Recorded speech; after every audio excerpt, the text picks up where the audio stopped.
5월 2일 살아계신 하나님의 말씀 시편 68편 19절부터 21절 말씀을 가지고 대신 짐을 지시는 주님이라는 말씀 드립니다. 삶이 참으로 고단하시죠.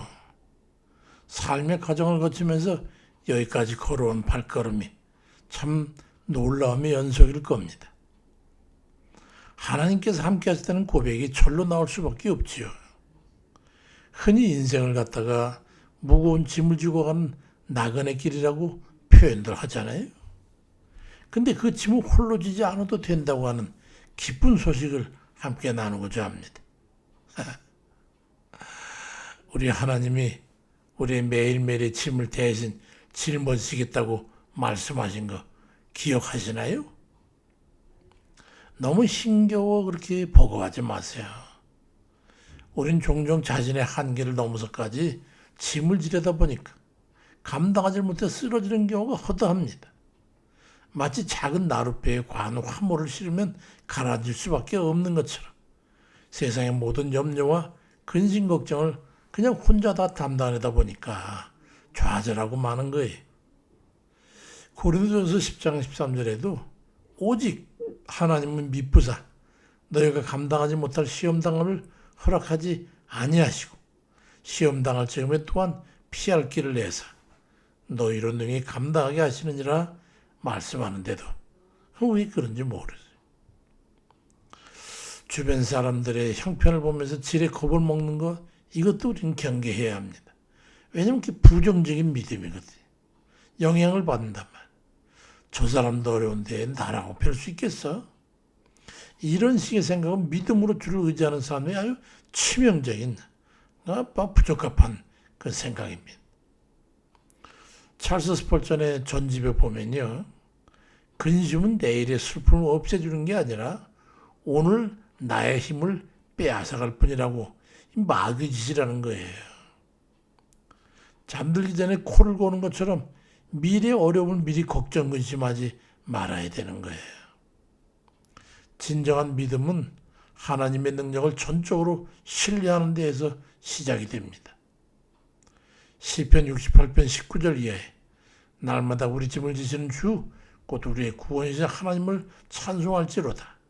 하나님은 우리에게 구원의 하나님이시라고 말씀하고 있어요. 하나님은 어쩌다 한번 도와주시는 그런 분이 아니라 365일 매 순간 매 건마다 우리 짐을 져주시는 거예요.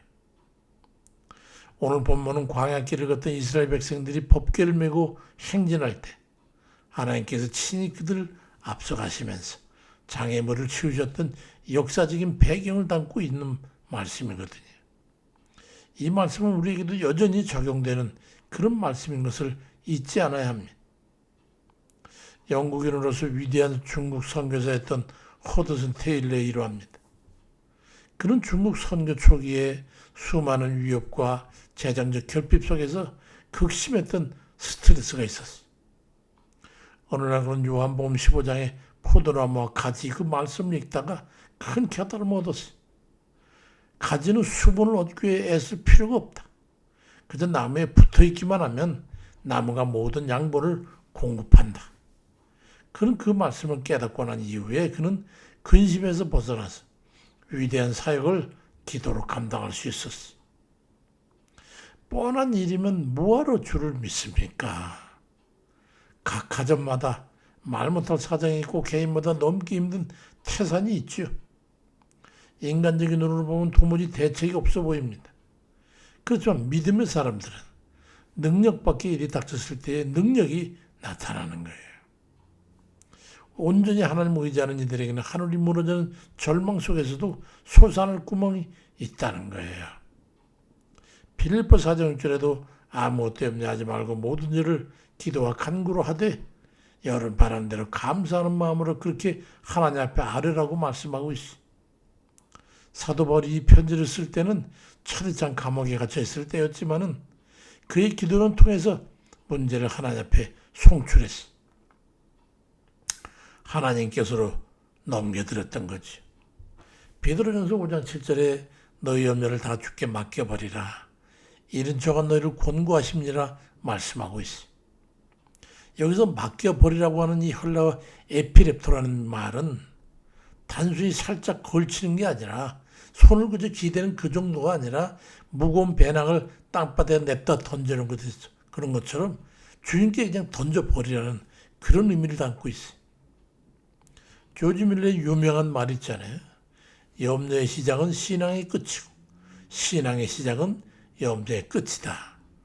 우리가 다 뭐 쉽지 않지만은 어쨌든 이 믿음의 말을 기억하십시오. 우리가 하나님을 믿는다고 하면서도 걱정, 근심거리를 여전히 우리가 짊어지고 있다면 그건 하나님을 온전히 주인으로 인정하지 않고 있다는 반증일 수 있음을 알아야 됩니다. 앞서서 지나치게 고심하지 말고 대신 짐져 주시는 주께 맡기고 기도와 간구만 충분히 하시기 바랍니다. 세상에는 아무리 쉬운 일이라도 사람의 뜻대로만 되지 않는 게 많아요. 반대로 아무리 어려운 일도 하나님의 손길이 닿으면 순식간에 해결되는 거예요. 그것은 주께 맡기는 믿음의 정도에 따라서 결정되는 겁니다. 주님께서는 그래서 고생하며 무거운 짐을 지고 허덕이는 사람은 다 내게로 오라고 내가 너희를 쉬게 하겠다고 마태복음 11장 28절에서 말씀하고 있어. 기도와 간구에 집중한다는 것은 문제를 묵상하는 게 아니라 하나님을 묵상하는 거잖아요. 우린 종종 기도하면서 입으로 주여 믿습니다 하지만 머릿속으로는 계속해서 걱정, 근심에 묵상을 하고 있는 경우가 많잖아요. 이것은 온전한 믿음이 아니에요. 맡김이 아니에요. 기도는 내가 일하는 걸 멈추고 하나님께 일하시도록 하는 겁니다. 그렇게 해서 기도에 무릎을 꿇을 때 우리는 근심 걱정의 중력을 이겨낼 힘을 얻게 되는 거예요. 미국의 16대 대통령 에브라함 링컨의 일기를 보면은 남북전쟁 당시 그는 매일 새벽 2시간씩 기도를 했어요. 참모들이 대통령 할 일이 산더미 같은데 잠을 좀 더 주무셔야 되지 않겠습니까? 그러자 링컨은 말하기를 난 너무나 바쁘고 내가 지고 있는 일 너무 무거워서 하루에 2시간씩 이상의 기도를 무릎을 꿇지 않고서 나는 하루를 감당할 수가 없습니다. 내가 기도함으로 내 짐을 하나님께 넘겨드리고 있는 겁니다라고 대답을 했어. 성경은 시편 55편 22절에서 네 짐을 여호와께 맡기라. 그가 너를 붙드시고 의인의 요동함을 영원히 허락하지 아니하시리로다 말씀합니다. 하나님은 우리가 문제 속에서 흔들리는 것을 원치 않으세요. 우리가 기도로 모든 상황을 보고할 때 하나님이 평강히 우리의 마음과 생각을 지키실 겁니다. 이제는 내가 힘을 쥐고 신고하는 그런 불신의 자리에서 일어나가지고 주님께 온전히 맡겨드리시기 바랍니다. 인생의 즐거움과 갑작스러운 그런 환난 앞에서 혼자 울지 마세요. 우리가 믿는 하나님은 전능하시고 동시에 우리를 지극히 사랑하시는 아버지세요. 모든 염려와 근심의 보따리를 다 주님 앞에 맡겨버리십시오. 대신에 간절한 기도와 감사의 간구로 주님 앞에 맡기십시오. 주님이 주시는 참된 평안과 쉼을 누리고 내일의 승리를 확신하는 복된 삶이 되시기를 주의 이름으로 축원드립니다. 아멘입니다.